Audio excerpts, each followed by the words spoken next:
বিসমিল্লাহির রহমানির রহিম। সম্মানিত ভিউয়ার্স, আমার দেশ ও দেশের বাইরের বন্ধুগণ সকলের ভিতর রইল আমার সালাম। আসসালামু আলাইকুম। আপনারা কি শিং মাছ ছাড়বেন? শিং মাছ ছাড়ার জন্য আপনার প্রস্তুতি কতটুকু নিছেন?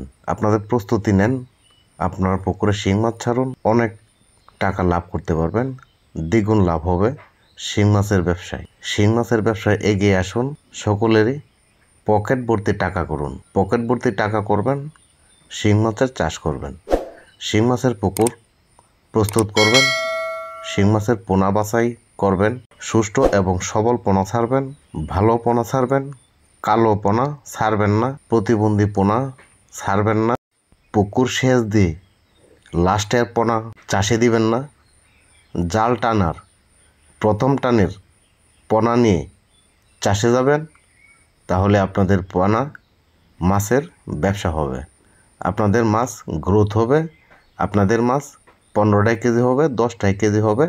আপনারা জালের প্রথম টানের মাছ যখন আনতে পারবেন, তাহলেই আপনাদের মাছের ব্যবসা হবে, আপনাদের মাছ মোটা তাজা হবে। 4 মাস 5 মাসের ভিতর আপনাদের মাছ হয়ে যাবে।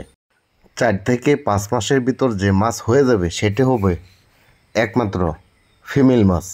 এখন ফিমেল মাছ আপনারা সুন্দরভাবে সঠিকভাবে আপনারা যখন চিনে আনতে পারবেন, তাহলে আপনাদের মাছ 4 থেকে 5 মাসে বাজারজাত করতে পারবেন। এবং কেমন বাজারজাত করতে পারবেন? 4 থেকে 5 মাসের ভিতরে আপনার 15টা কেজি এসে যাবে, 20টা কেজি এসে যাবে, সেইভাবে বাজারজাত করতে পারবেন। এখন আপনারা ফিমেল মাছ বাছাই করবেন, আপনার গ্রেডিংয়ের মাধ্যমে ফিমেল মাছ নিয়ে আসবেন, কিনে আনুন, অথবা রেনু থেকে যখন চাষে যাবেন তখন মেল মাছ দিয়ে চাষে যাবেন না, ফিমেল মাছ দিয়ে চাষে যাবেন। ফিমেল মাছ দিয়ে যখন চাষে যাবেন তখন দেখবেন আপনাদের মাছের ব্যবসায় অনেক অনেক টাকা লাভ পাবেন। আর যদি আপনারা মেল মাছ দিয়ে চাষে যান গা, তাহলে কিন্তু আপনাদের লস হবে, আপনাদের লস হবে।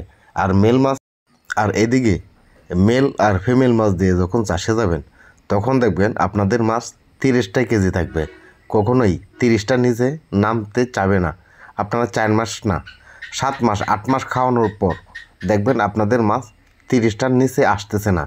এটার একটাই শুধু কারণ, সেই কারণ হলো আপনাদের পুকুরে মেল মাছ বেশি থাকার কারণে, পুরুষ মাছ বেশি থাকার কারণে আপনার পুকুরে খাওয়াইতেছেন 8 মাস 9 মাস 7 মাস, তবু আপনার মাছ 30টা কেজির নিচে আসতেছে না। এটার একটাই কারণ, শুধু মেল বেশি হয়ে যাওয়ার কারণে। মেল কখনোই 40টার নিচে আসে না, 1 বছর লাগে, 1 বছরের ভিতরেও 40টার নিচে আসতে চায় না। আপনার মেল মাছের সংখ্যা যখন বেশি থাকবে তখনই আপনার এই অবস্থাটি হয়ে যাবে, তখন খাদ্য খাবে বেশি, সময় নেবে বেশি, পুকুরের খরচ বাড়বে বেশি, কিন্তু আপনার মাছে ব্যবসা পাবেন না। আপনার লাস্টে যখন মাছ বিক্রি করবেন তখন দেখবেন আপনার খাবারের সাথে মাছ বিক্রির হিসাব মিলতেছে না, হিসাব মিলবে না, কেননা মেল মাছ বেশি থাকার কারণে। আর আপনি যখন ফিমেল মাছ দিয়ে চাষে যাবেন তাহলে দেখবেন 4 মাসের ভিতর অথবা 5 মাসের ভিতর আপনার মাছ এসে যাবে 15টা থেকে 20টা কেজি, অথবা 15টার নিচে এসে যেতে পারে। এখানে যে মাছটি দেখা যাচ্ছে সে সকল মাছ কিন্তু আপনাদের ফিমেল মাছ, ওই যে এ সকল মাছ কিন্তু ফিমেল মাছ। এরকম মাছ দিয়ে আপনারা চাষে যাবেন। আপনারা যখন মাছ বিক্রি করবেন তখন দেখবেন ফিমেল মাছ বেশি বেশি থাকবে, এগুলো কিন্তু ফিমেল মাছ। এই ফিমেল মাছের বাচ্চা, এটি কিন্তু ফিমেল মাছ বড়, এটি কিন্তু 8টায় 10টা কেজির মাছ। এমন 8টা 10টা কেজির মাছ কিন্তু 4 মাসেই এসে যায়। যদি আপনারা সঠিকভাবে ফিমেল মাছ চিনে আনতে পারেন, আপনারা চেষ্টা করবেন ফিমেল মাছ পুকুরে ছাড়া, মেল মাছ বর্জন করবেন, মেল মাছ ছাড়বেন না। আমাদের সকলেরই লাভের প্রয়োজন, আমাদের সকলেরই টাকার প্রয়োজন। আমরা 7 মাস 8 মাস 6 মাস আমরা মেহনত করব, পরিশ্রম করব টাকার জন্য। এখন মেল আর ফিমেল এটা গ্রেডিং কিভাবে করবেন এটা আমি আপনাদেরকে সহজে বলতেছি। একটি পাতলা জাল নেবেন, একটি পাতলা জালের ভিতর সকল মাছ ঢুকাবেন, বাচ্চা পোনা ঢুকানোর পর দেখবেন নিচ দিয়ে জালের ফাঁক দিয়ে যে সকল ছোট ছোট বাচ্চাগুলো বাইর হয়ে যাচ্ছে সেগুলো হলো আপনার মেল মাছ। এটি পিন মাছ।